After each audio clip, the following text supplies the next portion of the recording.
Fighting is absolutely one of those sports where you have to live in the moment. I think if you're afraid of something that the opponent can do to you, more than likely he's going to do it to you. You know, you're just too focused on that. I want to focus on what I do and what my offense is going to be and what I'm capable of. When my right hand connects, it's you know it right away when you hit somebody good, and you know, most of the time you know it. It's like hitting a grand slam. I'm sure it feels better throwing it than catching it. There's been fights that I've been hit in fights and when it doesn't hurt at all and you know that was their best shot, at that point I kind of don't worry about their striking anymore.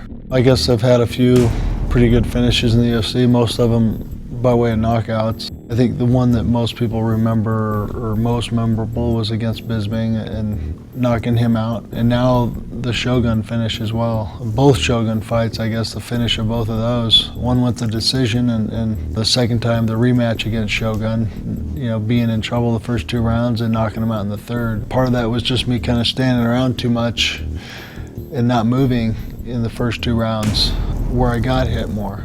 I knew I needed to get my butt moving in that third round, and you know, that's when I got a little more aggressive and got real serious with needing to win the fight. In the Bisping fight, when I finished him, you know, I knew I had him hurt real bad with the first punch, and I wanted to make sure he stayed down. If he's falling and he looks out and he hits the ground, he wakes up and the fight doesn't get stopped, you never know what can happen after that either. It was more fun to do to Bisping, you know, what everybody else wanted to do to him. It was quite a bit more fun to actually get to do it.